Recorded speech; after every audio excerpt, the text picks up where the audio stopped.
Hello and अस्सलाम वालेकुम। मैं हूं Ejaz Saeed program talk shock के साथ। प्रोग्राम टॉक शॉक का आज का खुसूसी जो सेशन है हमने रखा है रिफत सफ्ताज साहिबा के नाम, जो कि 57 साला खातून है। एबटाबाद से इनका ताल्लुक़ था और ये पहली पाकिस्तान की खातून है जिन्होंने एक मुनफरद मिसाल कायम की। अपने मरने के बाद इन्होंने ऐलान किया था कि मेरे जिस्म के सारे अज़ा डोनेट कर दिए जाएँ, अतिया कर दिए जाएँ। और ना सिर्फ उन्होंने ऐलान किया था, उस पर अमल दरामद भी किया। और उनकी फैमिली ने, उनके दो भाइयों ने, उनके भाइयों ने और उनके बच्चों ने इस सारे अमल में उनकी मावनत की। उनकी वफ़ात के बाद उस कमिटमेंट को निभाया। ये प्रोग्राम खुसूसी तौर पर उन लोगों के लिए है जो पाकिस्तान में बीमार लोगों को कंट्रीब्यूट करना चाहते हैं, अपने जिस्मानी अज़ा का अतिया मरने के बाद देना चाहते हैं। तमाम लोग जो नहीं भी अतिया देना चाहते वो ज़रूर इस कहानी को सुने और देखें, इन फैमिली मेम्बर्स को। इस वक्त मेरे साथ मौजूद हैं डॉक्टर नूरुल हुदा, जो कि रिफत सफ्ताज साहिबा जिन्होंने अतिया दिया है, उनकी बेटी हैं। पहले सेगमेंट में इनसे हम बात करते हैं और फिर इनके रिफत सफ्ताज साहिबा के भाई से बात करते हैं। नूर, बहुत बहुत शुक्रिया आपका। नूर, आप के नॉलेज में भी होगा, हमने इसके हवाले से पहले भी प्रोग्राम किया था आपकी वालदा साहिबा के हवाले से, और हमने अपने नाजरीन से वादा किया था कि हम इस फैमिली को दावत देने की कोशिश करेंगे कि आए और आके वो बताए, क्योंकि एक आपकी वालदा ने बड़ा काम किया है कि पाकिस्तान की हिस्ट्री में वो पहली खातून हैं जिन्होंने अपने सारे जिस्मानी अज़ा वो अतिया किए। और कामयाबी से 3 जो अज़ा हैं, उनका लिवर और उनकी 2 किडनीज़, वो 3 जो बीमार अफराद हैं उनको गई और अब वो रूबा सेहत हैं। तो सबसे पहले तो ये बताइए कि आप ज़ाहिर बेटी हैं, कितने बहन भाई हैं आप? हम लोग 4 बहन भाई हैं। अच्छा। 3 बहनें हैं और 1 भाई है।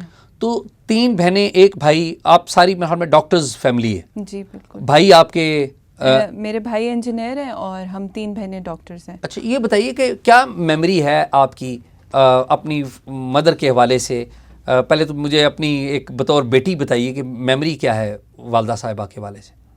जी, मेमोरी मेरी वालदा के हवाले से ये है कि वो हमारी इस तरह की वालदा थी कि हमें कभी कोई भी तकलीफ़ हो, कभी भी कोई भी परेशानी हो, तो जो पहला इंसान हमारे जहन में आता था कि इस मसले के लिए हम जिसकी तरफ जा सके वो हमारी वालदा थी।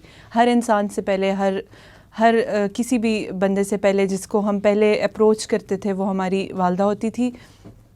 और हमेशा ऐसे ही हुआ है कि उन्होंने हमारी किसी छोटी से छोटी या बड़ी से बड़ी प्रॉब्लम का जो हल होता है वो पहले उन्होंने निकाला है। और कभी भी हमें ऐसे फ़ील नहीं होने दिया कि हम किसी परेशानी में अकेले खड़े हैं या हमें किसी इंसान की ज़रूरत और महसूस हो। ये बताइए कि ज़ाहिर है माएँ तो सारी एक जैसी होती हैं, मोहब्बत की पैकर होती हैं, शफ़क़त की पैकर होती हैं। जब आपकी मदर ने ये फ़ैसला किया कि वो अपने जिस्मानी अज़ा डोनेट करेंगी, अतिया करेंगी, और ज़ाहिर है ये डोनेशन तो उसी वक्त होता है जब उनकी डेथ हो जाती है, तो कुछ मेमोरी कुछ शेयर करेंगी कि कब कहा आपको, क्या याद है, क्या बातें थीं? जी, ये कोई 10 साल तकरीबन पहले की बात है, जब मेरी वालदा के जो बड़े भाई हैं वो अपनी एक कैंपेन चला रहे थे और उसमें उन लोगों ने ऑर्गन डोनेशन के बारे में, वो कैंपेन थी, वो लोगों को इसके ऊपर बता रहे थे कि ये करना चाहिए और किस तरह से कर सकते हैं। तो उस वक्त मेरे मामू ने जो कैंपेन चलाई थी वो साथ साथ मेरी वालदा को भी इसके बारे में बताया करते थे। तो उन्होंने मेरी वालदा को बताया कि उन्होंने अपना नाम भी इस चीज़ में लिखवाया है कि अगर कभी इस तरह ज़रूरत पड़े तो वो अपने ऑर्गन्स भी डोनेट करना चाहेंगे, और अपनी वाइफ का नाम भी उन्होंने लिखवाया इस तरह। तो मेरी वालदा को उनकी ये बात बहुत अच्छी लगी। तो उन्होंने फिर एक दिन हम सारे बहन भाइयों को बुलाया, मेरे मामू भी साथ बैठे हुए थे, और हम लोगों को ये सारी कैंपेन के बारे में बताया और बोला कि मुझे इनका ये बहुत अच्छा लगा है कि किसी इंसान की मरने के बाद भी मदद हो सकती है। तो मैं चाहती हूँ कि मेरा नाम भी इस चीज़ में लिखें, और क्योंकि उस टाइम पे आप लोग वहाँ पे होगे और आप लोगों से पूछा जाएगा, तो आप लोगों ने इस चीज़ से पीछे नहीं हटना। तो आपको उस वक्त ज़रा हैरानकुन बात नहीं लगी वालदा की, जो वालदा आपसे कमिटमेंट ले रही थी? बड़ी मुश्किल कमिटमेंट है ये। हाँ जी, उस वक्त मुश्किल लगी थी, लेकिन क्योंकि वो अपनी अलाइव थी और वो ख़ुद इस तरह की बात कर रही थी, तो हम लोगों ने इतना डीपली इसके बारे में सोचा नहीं कि ये किस तरह की बात है कि वो मतलब अपने मरने की बात, क्योंकि हमने उस चीज़ को इतना जल्दी नहीं सोचा था कि वो सिचुएशन हम पे इतना जल्दी आ जाएगी। हम लोगों ने बस उनकी बात सुन ली, महसूस कर लिया, हमने बोला कि ठीक है।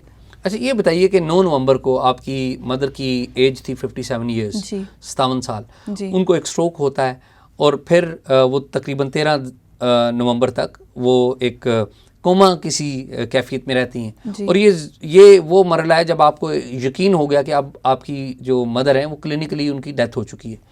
तो फिर वो वाक़या बताएं कि आपके पास आपको खुद याद था कि आपकी वालदा ने वो अतिया करना है या आपको याद कराया गया? मैं ज़्यादा इंटरेस्टेड हूँ उस बात में। जी, ये जब हम लोगों को कंफर्म हो गया कि उनकी ब्रेन डेथ हो गई है, तो मेरे जो दोनों मामू हैं, बड़े और छोटे, उन्होंने हम लोगों को एक मीटिंग के लिए बुलाया और बोला कि हम लोग आप लोगों से इस बारे में बात करना चाहते हैं। तो पहले क्योंकि मेरा भाई डॉक्टर नहीं है तो उसको ब्रेन डेथ और इस चीज़ के बारे में इतना इंफॉर्मेशन नहीं है, तो पहले उसको मेरे मामू ने ये बात एक्सप्लेन की हम लोगों को कि ब्रेन डेथ का क्या मतलब है, ब्रेन डेथ इक्वल होती है डेथ के।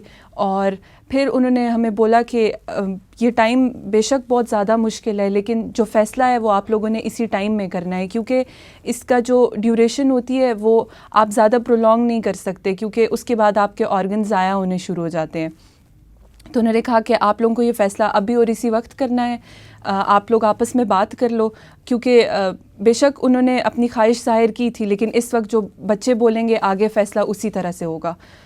तो फिर हम लोग वहाँ पे ही बैठे हुए थे, इमोशनल हो गए बहुत ज़्यादा। उस वक्त समझ तो आ रही थी कि क्या करना चाहिए, लेकिन दिल भी नहीं मान रहा था। लेकिन तो फिर आप सब बहन भाइयों की अलग से मीटिंग हुई या एक मुश्तरका मीटिंग ही थी? मीटिंग मुश्तरका ही थी, लेकिन हम लोगों ने थोड़ा चारों ने साइड पे होके आपस में बात की और बोला कि क्योंकि अम्मी की आखिरी ख्वाहिश थी, आखिरी ख्वाहिश तो नहीं थी, उन्होंने पहले ख्वाहिश की थी कि मैंने ये करना है और ये एक अच्छा काम है कि एक इंसान की नहीं 3 इंसान की ज़िंदगियां बच सकती हैं, तो हमें इसमें आगे जाना चाहिए, ये करना चाहिए हम लोगों को। फिर आपने फ़ैसला कर लिया और आपने अलाउ कर दिया। जी तो जब आपकी मदर की डेथ हो गई और ये सारा जो डोनेशन है वो भी हो गया, जी तो उन मरीज़ों से मुलाकात हुई आपकी जिन मरीज़ों को आपकी मदर के ऑर्गन्स लगे? जी, मेरी पर्सनली उनसे मुलाकात नहीं हुई, मेरे भाई और मेरी बहनें जाके उनसे मिले हैं। जी, तो क्या फीलिंग है जो उन्होंने शेयर की हो? वो लोग हम लोगों की ये फीलिंग्स हैं कि मैं तो पहले इतनी ज़्यादा इस बात पे खुशी है कि जिन डॉक्टर्स ने ये किया है वो ये सक्सेसफुल हुआ है, जो सारा प्रोसीजर था, और वो लोग अभी सेहत याब हो गए हैं और अभी उनकी ज़िंदगी आगे चल रही है, और वो सारा क्रेडिट हमारी अम्मी को जाता है कि उन्होंने ये पहले डिसीजन लिया था जिसकी वजह से 3 लोगों की जानें इस तरह से बच गई हैं। नूर, आप का बहुत बहुत शुक्रिया कि आप हमारे पास आई हैं। कोई बात और कोई कहना चाहती हैं तो मुझे अच्छा लगेगा। मैं ये ज़रूर कहना चाहूँगी कि हम लोग जो ये सामने आए हैं और इस बारे में बात करना चाह रहे हैं, इसलिए कि ये जो ऑर्गन डोनेशन है इस चीज़ को प्रमोट करने के लिए हम लोग ये बात करना चाह रहे हैं। तो मेरा मैसेज यही है सब लोगों को कि ये एक अच्छी चीज़ है जो आप अपने इंसानियत के लिए कर सकते हैं अपने जाने के बाद। तो ख़ुद भी इस चीज़ में पार्टिसिपेट करें और अपने जो घर वाले हैं उन लोगों को भी कन्विंस करें कि ये चीज़ आप लोग करें, ताकि आपके मरने के बाद किसी इंसान की मदद हो जाए, और ये एक सदका जारिया है। नूर, बहुत बहुत शुक्रिया। नाज़रीन, नूर की आपने गुफ्तगू सुनी। रिफ़त सफ़ताज साहिबा ने जो एक मिसाल कायम की है उसी हवाले से इस सारे मामले को आगे बढ़ाने के लिए हम बात करते हैं रिफ़त सफ़ताज साहिबा के भाई डॉक्टर फ़हद से। अगले सेगमेंट में उनसे बात करते हैं। नाज़रीन, ये दूसरा सेगमेंट है और इस सेगमेंट में हमारे साथ मौजूद हैं डॉक्टर फ़हद अब्बास, जो कि अयूब टीचिंग कॉलेज है एबटाबाद में, वहाँ पर होते हैं, और ये रुफ्ताज साहिबा के भाई भी हैं। लेकिन जो ह्यूमन ऑर्गन ट्रांसप्लांट है या ऑर्गन डोनेशन है, इंसानी अज़ा की जो अतिया है, उसके ऊपर भी बहुत सारी चीज़ों को जानते हैं, क्योंकि ये इस सारे अमल से गुजरे हैं। और ये जो इनिशियल कैंपेन या मुहिम चली थी कि अपने जिस्मानी अज़ा को अतिया करें, तो उसमें भी ये आगे थे। तो आइए इनसे 2 मौज़ूआत पे हम बात करेंगे। एक तो ये कि अपनी बहन के हवाले से कोई बैकग्राउंड हमें बताएं, दूसरा ये बताएं कि पाकिस्तान में अगर इंसानी अज़ा हमने अतिया करने हों तो उनको कैसे किया जाए, या क्या क्या कुछ होना चाहिए, एक अथॉरिटी भी बनी हुई है, उसके ऊपर क्या क्या हो सकता है। बहुत शुक्रिया फ़हद साहब आपका। थैंक यू जी।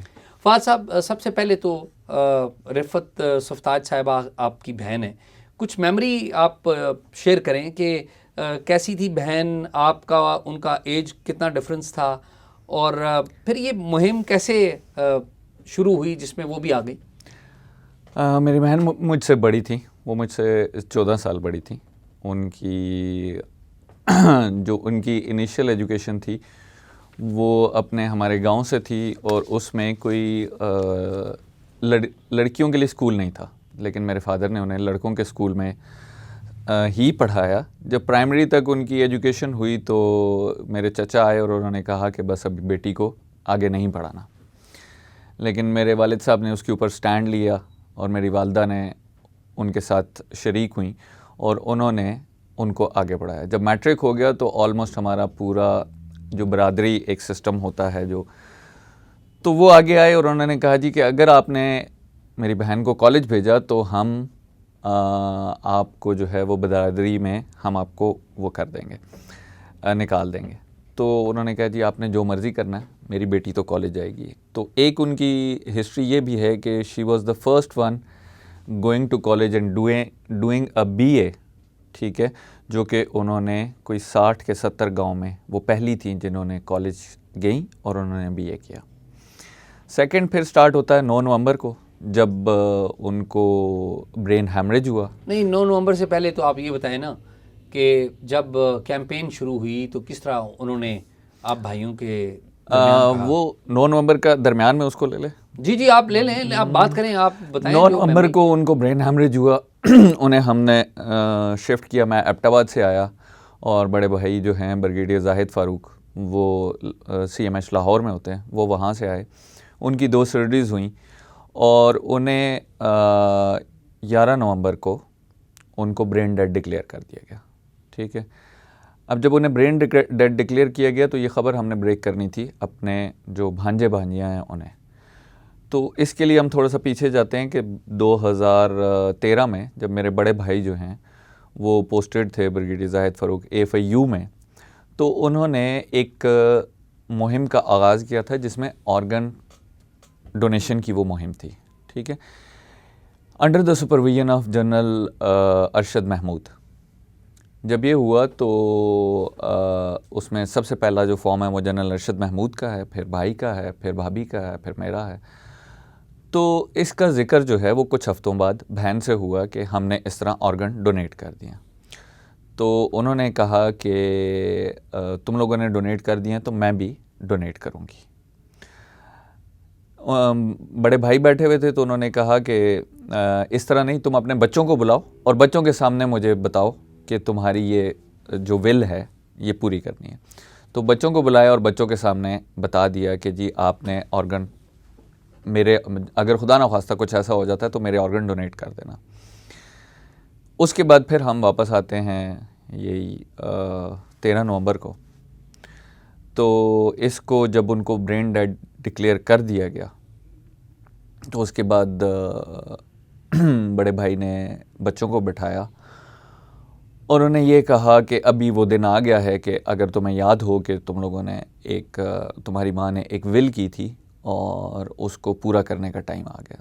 तो आई वुड से कि मैं इन बच्चों पर बहुत फ़ख्र महसूस करता हूँ, I am proud of them, कि इन्होंने राइट अवे उसी वक्त डिसीजन दिया कि हम ये करने के लिए ऑर्गन डोनेशन के लिए तैयार हैं। लेकिन बड़े भाई ने फिर भी उन्हें कहा कि आप थोड़ा सा टाइम लें, 12 घंटे तक, हम दोबारा इसको मंडे वाले दिन जो कि 13 तारीख थी कि उसको रिव्यू करेंगे। तो मंडे वाले दिन सुबह जिस वक्त सब आए तो उन सब का डिसीजन यकजा था और उन्होंने यही कहा कि हम उनके ऑर्गन्स को डोनेट करेंगे।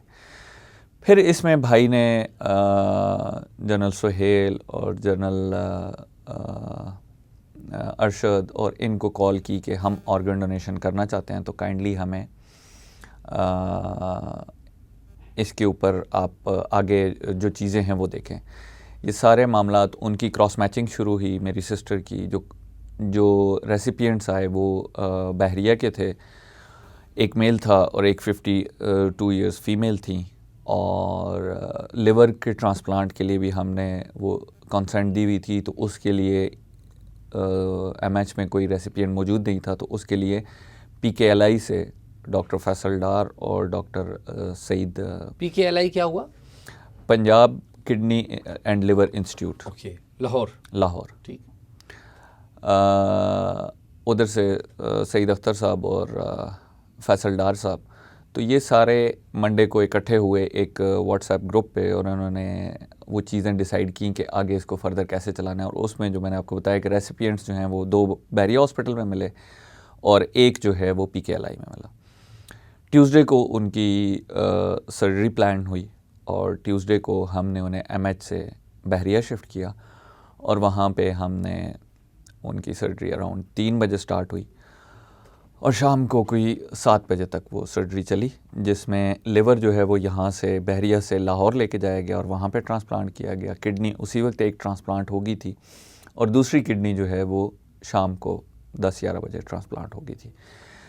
बाय द टाइम हम उनके जनाजे में थे तो हमें ये पता लग चुका था कि उनकी दोनों किडनीज जो उन्होंने डोनेट की थी वो फंक्शनल हो चुकी हैं और लिवर का फिर आगे तीसरे चौथे दिन। अच्छा, इसमें ये बताएं कि आपकी जो बहन है उन्होंने अपने सारे बॉडी पार्ट्स को डोनेट करने का फ़ैसला किया था।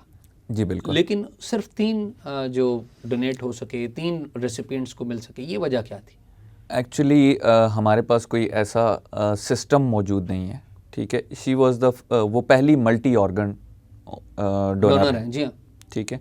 इससे पहले 1-2 केसेस हुए हैं, बाकी डिटेल्स तो आपने अपने लास्ट प्रोग्राम में बताई थी कि 2010 में ये लीगल हुआ था और उसमें होटा बना था और वो सारा कुछ। लेकिन कोई सिस्टम मौजूद नहीं था, रेसिपिएंट्स की कोई लिस्ट नहीं है कि जिसके ऊपर जो है वो ये किया जा सके। पहले हमें ये बताया गया था कि लिवर 2 बंदों को होगा, लेकिन लिवर का कोई दूसरा बंदा अवेलेबल नहीं हुआ।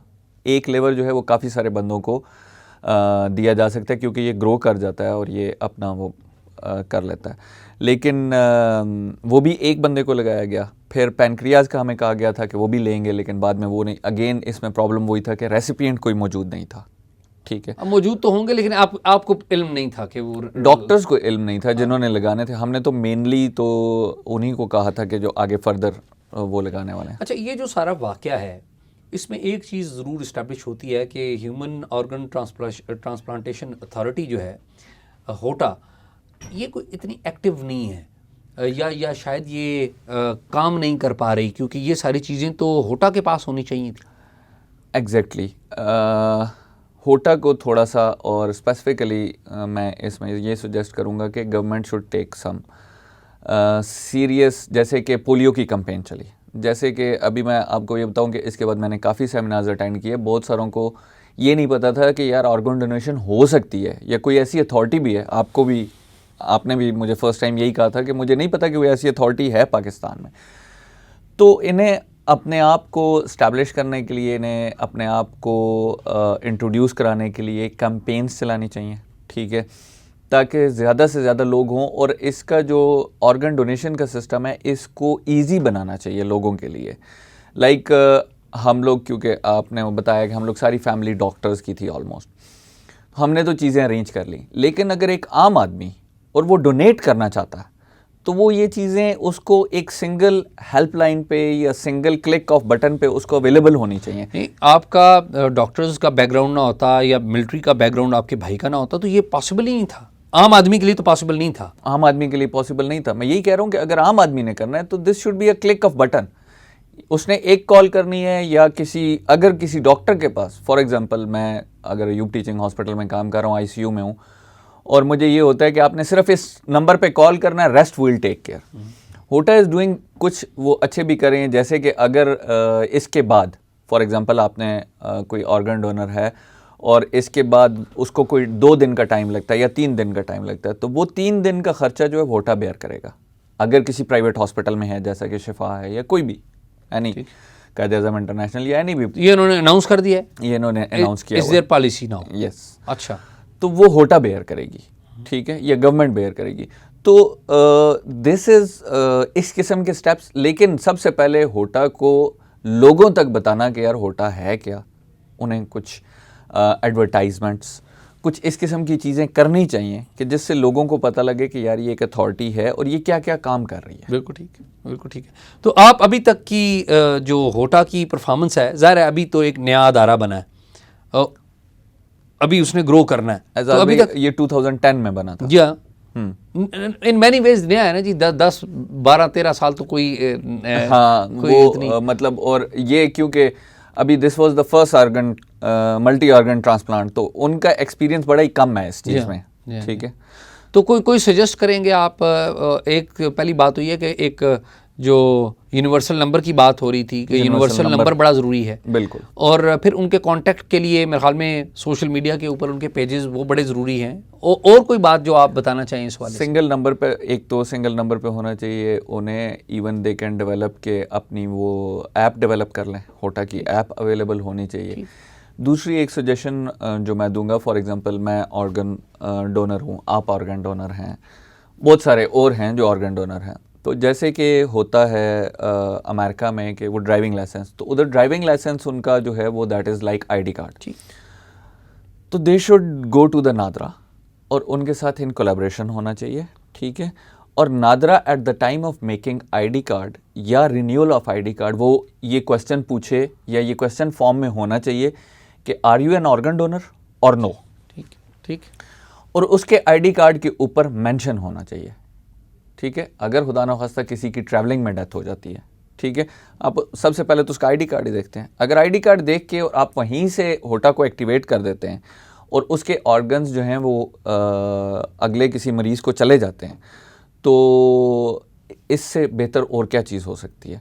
तो ये एक बहुत बड़ी इंपॉर्टेंट चीज़ है कि आईडी कार्ड पे, नादरा पे ये एक क्वेश्चन, और इससे लोगों को पता भी लगेगा कि यार अच्छा कोई ऑर्गन डोनेशन भी कोई चीज़ है कि नहीं है। बिल्कुल। तो फाद साहब आपका बड़ा शुक्रिया कि आपने बड़ी अहम बातें बताई हैं, और मैं समझता हूँ कि हमारे जो देखने वाले हैं उनके लिए आपकी ये गुफ्तगू इसलिए बड़ी अहम है। एक तो ये है कि आपकी बहन की कहानी है, लेकिन उससे भी ज़्यादा अहम यह है कि इस मामले को आगे बढ़ाया जाए, क्योंकि पाकिस्तान में जो ऑर्गन डोनेशन है वो ना होने की वजह से बहुत सारे लोग मुख्तलिफ बीमारियों में खालके की हकीकी को जा मिलते हैं। तो मैं आपका बड़ा ज़ाती तौर पे मशकूर एक हूँ। चीज़ और मैं एजाज़ भाई इसमें एडअप करना चाहूँगा, वो ये है कि दिस इज़ अगेन, मैं ये बात हर फोरम पे, हर उसमें, ये किसी मेरी मशहूरी के लिए नहीं है। मेरी सिस्टर ने जो कुर्बानी देनी थी वो अल्लाह के ताला के लिए दी है, वो किसी आम बंदे के लिए, या उसने अजर नहीं देना उसे, या उसने कोई उसका नाम लेके नहीं करना। इस चीज़ को बताने का मकसद ये है कि ये चीज़ हर जगह हो रही है, जैसा कि सऊदीया में है, ईरान में है, टर्की में है, मलेशिया में है, बांग्लादेश में इवन चल रहा है।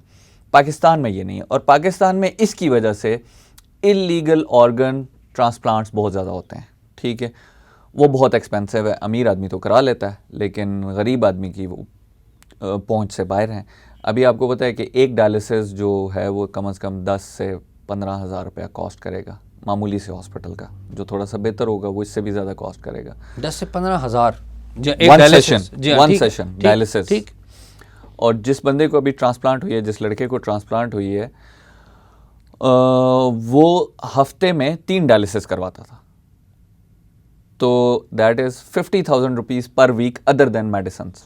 बिल्कुल ठीक। ठीक है, तो ये चीज़ ख़त्म करने के लिए हमें ये बहुत ज़रूरी है कि हम इस चीज़ को आगे लेके जाएं। मेरी बहन की कुर्बानी, मेरी बहन ने जाना था, वो चली गई, अपने खालिक की सज़ा मिली, उसकी जज़ा जो है वो सिर्फ अल्लाह दे सकता है। ठीक है, लेकिन ये प्रोग्राम्स में आने का मकसद सिर्फ एक है कि इस चीज़ को हम ज़्यादा से ज़्यादा फैलाएं। मकसद हमारा भी यही था कि आपको इसलिए बुलाएं कि जिस दिन मेरी आपसे पहली मुलाकात हुई थी और हॉस्पिटल में, तो मैं उस ज़हन बना के आया था कि आपको मैं बुलाऊंगा ताकि इसकी ज़्यादा से ज़्यादा प्रोजेक्शन हो। तो आपका बहुत शुक्रिया, आपकी फ़ैमिली का बहुत शुक्रिया कि आप सारे यहाँ पर आएँ। Thank you very much. Thank you.